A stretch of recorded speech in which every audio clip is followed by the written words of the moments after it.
Assalamualaikum warahmatullahi wabarakatuh. Kami dari kelompok 1 PKN. Dalam pertemuan ke-9, di sini kami akan sedikit memaparkan sedikit tentang hak asasi manusia dan juga rule of law.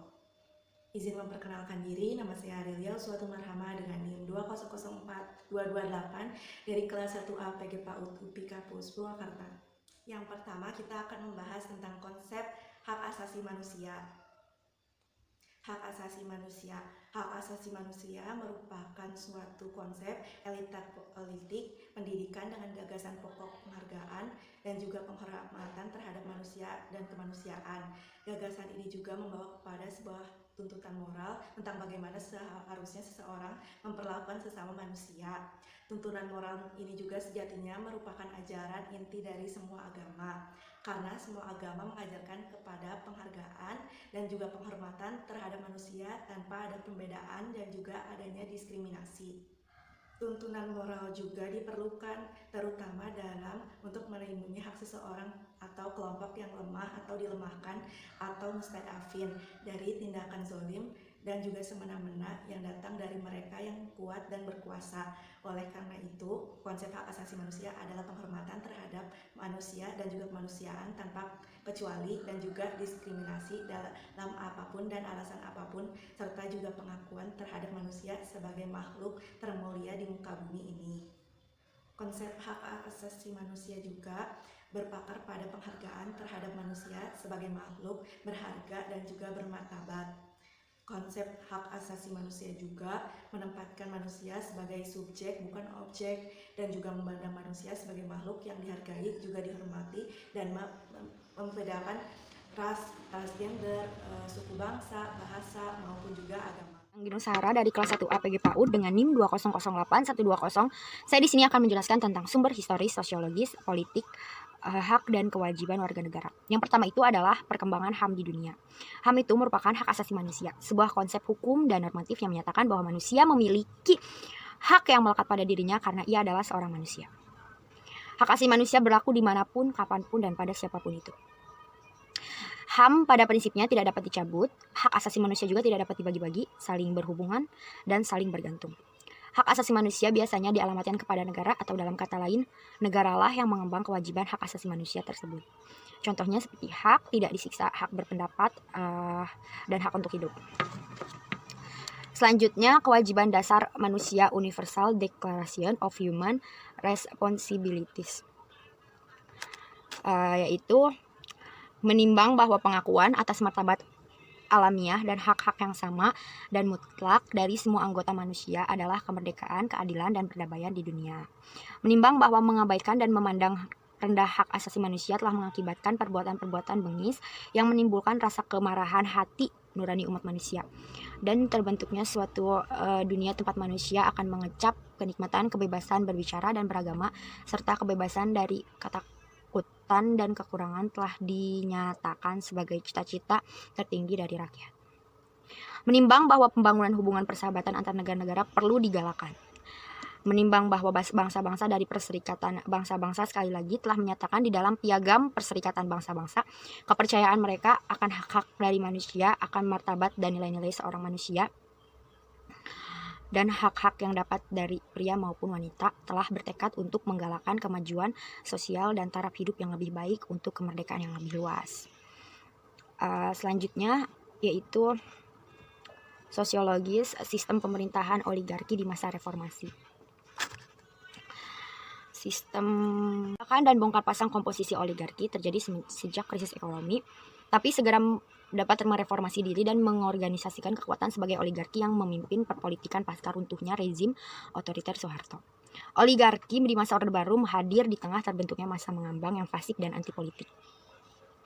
Sementara bertahannya oligarki pasca Soeharto karena tidak koalisasi sosial demokrati yang dapat mengisi ruangan pada otoriterisme. Oligarki adalah kisah ketidakberdayaan masyarakat sipil yang tidak terorganisasi, kooptasi kelas menengah ke dalam politik yang predatoris dan hancur, politik kelas pekerja. Oligarki berjaya karena yang lainnya tidak berdaya. Praktek partai-partai politik di parlemen selama 12 tahun ini menerapkan kartel politik yang sengaja disejajarkan sebagai bentuk bekerjanya keluasan oligarki di Indonesia. Masih dalam sosiologis ada kebencian sosial budaya. Konflik yang bersifat tersembunyi inilah yang melahirkan kebencian sosial budaya bersumber dari suatu kebencian yang bersumber dari perbedaan ciri budaya dan perbedaan nasib yang diberikan sejarah masa lalu sehingga terkandung unsur keinginan balas dendam. Terakhir ada dari politik, yaitu proses dan perubahan Undang-Undang Negara Republik Indonesia 1945. Undang-Undang 1945 telah mengalami 4 kali perubahan amandemen. Adapun prosesnya sebagai berikut. Amandemen yang pertama disahkan pada tanggal 19 Oktober 1999 atas dasar SUMPR 14 sampai 21 Oktober 1999. Yang kedua, amandemen yang kedua disahkan pada tanggal 18 Agustus tahun 2000 dan disahkan melalui sidang umum MPR 7 sampai 8 Agustus tahun 2000. Perkenalkan, nama saya Ardita Putri Zakia dengan NIM 2000707 kelas 1A PG PAUD. Di sini saya akan menjelaskan tentang Rule of Law. Rule of Law merupakan doktrin hukum yang mulai muncul pada abad ke-19 bersamaan dengan kelahiran negara konstitusi dan demokrasi yang merupakan reaksi dan koreksi terhadap negara absolut yang telah berkembang di Eropa. Rule of Law merupakan doktrin dengan semangat dan idealisme keadilan yang tinggi, seperti supremasi hukum dan kesamaan setiap orang di depan hukum. Selanjutnya ada unsur Rule of Law menurut Kan Estahi dalam Budiarjo. Yang pertama, hak asasi manusia, pemisahan kekuasaan, pemerintahan berdasarkan peraturan, dan yang terakhir, peradilan administrasi dalam perselisihan. Materi selanjutnya akan disampaikan oleh teman saya. Perkenalkan, nama saya Asya Saumanda dengan NIM 2004771. Di sini saya akan menjelaskan apa itu korupsi. Korupsi adalah tindakan pejabat publik, baik pihak politisi maupun pegawai negeri, serta pihak lain yang terlibat dalam tindakan itu yang secara tidak wajar dan tidak legal, menyalahgunakan kepercayaan publik yang dikuasakan kepada mereka untuk mendapatkan keuntungan sepihak. Kata korupsi juga berasal dari bahasa Latin, yaitu corruptio atau corruptus. Selanjutnya disebutkan pula bahwa corruptio berasal dari kata corrumper, satu kata dari bahasa Latin yang lebih tua. Dari bahasa Latin tersebut kemudian dikenal istilah corruption atau korup bahasa Inggris, corruption bahasa Perancis, dan corruptic atau corruptai Belanda.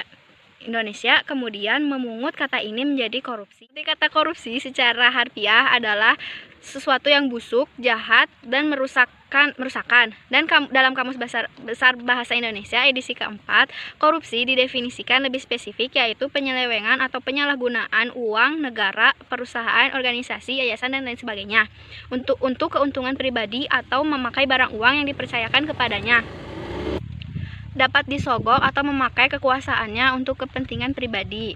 Selain itu, ada kata koruptif yang bermakna bersifat korupsi dan pelakunya disebut koruptor. Dari sudut pandang hukum, tindak pidana korupsi secara garis besar memenuhi unsur-unsur sebagai berikut, yaitu perbuatan melawan hukum, penyalahgunaan kewenangan, kesempatan atau sarana, memperkaya diri sendiri, orang lain atau korporasi, dan merugikan keuangan negara atau perekonomian negara. Selain korupsi, ada pula kolusi dan nepotisme. Korupsi yaitu setiap orang yang dikategorikan melawan hukum, perbuatan memperkaya diri sendiri, menguntungkan orang lain, dan merugikan keuangan negara. Kolusi yaitu perbuatan tidak jujur dengan membuat kesepakatan secara tersembunyi dalam membuat kesepakatan perjanjian yang diwarnai pemberian uang atau fasilitas tertentu agar urusannya menjadi lancar. Sedangkan nepotisme yaitu tindakan yang hanya menguntungkan anak sanak saudara dan teman-temannya sendiri, terutama dalam pemerintahan, walaupun objek yang diuntungkan tidak berkompeten. Perkenalkan, nama saya Syaimah Janatun Zahro dengan NIM 2003562 dari kelas 1A PG PAUD. Adapun 3 unsur dalam penegakan hukum menurut Gustav Radebrach atau seorang ahli filsafat asal Jerman, dalam Sudikno Mertokusumo 1986 menyatakan bahwa penegakan hukum dilakukan dengan 3 unsur yang harus selalu diperhatikan. Yang pertama ada Gerechtigkeit atau unsur keadilan, kemudian yang kedua ada Zweckmäßigkeit atau unsur kemanfaatan, kemudian yang ketiga ada Sicherheit atau unsur kepastian.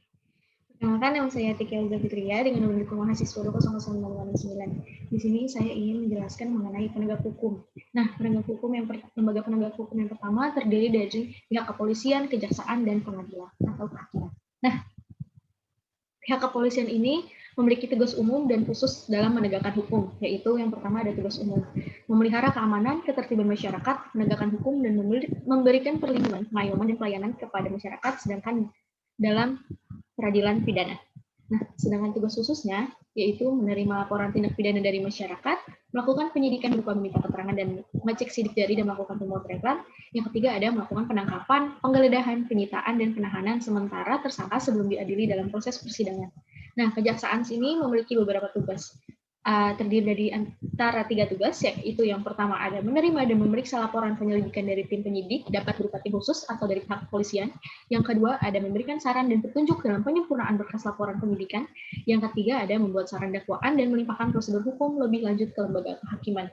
Nah, yang terakhir ada pengadilan atau kehakiman yang bertugas yaitu menerima, memeriksa, dan memberikan keputusan atas bukti-bukti dan berkas penyidikan yang telah dilimpahkan dari kejaksaan.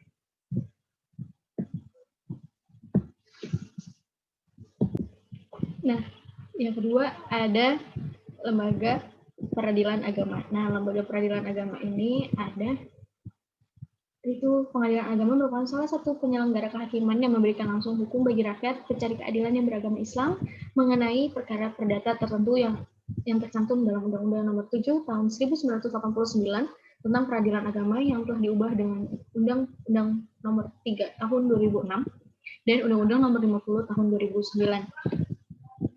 Tugas pokok pengadilan agama adalah yang pertama, menerima, memeriksa, mengadili, menyelesaikan, memutus setiap perkara yang diajukan kepadanya sesuai dengan pasal 2 ayat 1 UU Undang-Undang Nomor 14 Tahun 1970. Yang kedua yaitu pasal 1 ayat 1 Undang-Undang Nomor 4 Tahun 2004 tentang kekuasaan kehakiman adalah kekuasaan negara yang merdeka untuk menyelenggarakan peradilan guna menegakkan hukum dan keadilan berdasarkan Pancasila demi terselenggaranya negara hukum Republik Indonesia.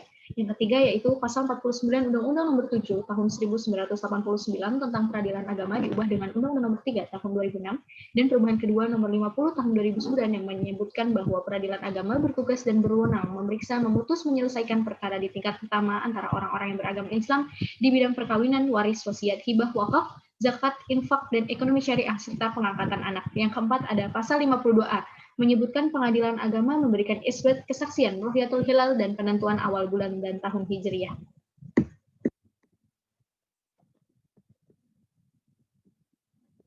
Nah, yang kedua ada pengadilan militer. Nah, pengadilan militer ini memiliki tugas pokok dan fungsi yaitu memeriksa dan memutus perkara pada tingkat pertama terhadap perkara pidana yang dilakukan oleh prajurit TNI aktif di mana terdakwanya berpangkat kapten ke bawah. Pengadilan militer ini dibatasi dengan hanya memeriksa perkara pidana yang dilakukan oleh prajurit TNI dengan pangkat kapten ke bawah. Hal ini menunjukkan ada aturan khusus yang oleh undang-undang dibatasi dengan kepangkatan. Sebagaimana dijelaskan dalam pasal 40 Undang-Undang Nomor 31 Tahun 1997 tentang peradilan militer. Dalam pelaksanaan tugas pokok tersebut, pengadilan militer mempunyai fungsi sebagai berikut. Nah, yang pertama ini ada memberikan pelayanan teknis yudisial dan administrasi kepaniteraan kepada para pencari keadilan pada tingkat pertama. Yang kedua ada memberikan pelayanan di bidang administrasi perkara yang dimintakan upaya hukum banding, kasasi, peninjauan kembali, dan gerasi serta administrasi peradilan lainnya bagi para pencari keadilan. Yang ketiga ada memberikan pelayanan administrasi umum, administrasi kepegawaian, dan keuangan, serta meningkatkan kemampuan di bidang TI kepada semua unsur pejabat maupun staf di pengadilan militer. Yang keempat ada memberikan pelayanan hukum dan administrasi yang berkeadilan kepada pencari keadilan sesuai dengan kebutuhan mereka dan telah diatur oleh undang-undang maupun peraturan lainnya. Nah, yang ketiga ada pengadilan tata usaha negara. Nah, fungsi tugas dan kewenangan pengadilan tinggi tata usaha negara yaitu mengadili sengketa tata usaha negara dalam wilayah yuridiksinya.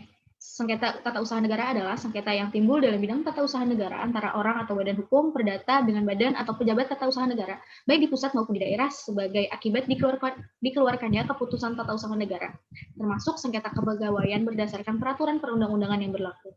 Nah, tugas dan wewenangnya sendiri yaitu yang pertama, memeriksa dan memutus sengketa tata usaha negara di tingkat banding dalam wilayah hukumnya.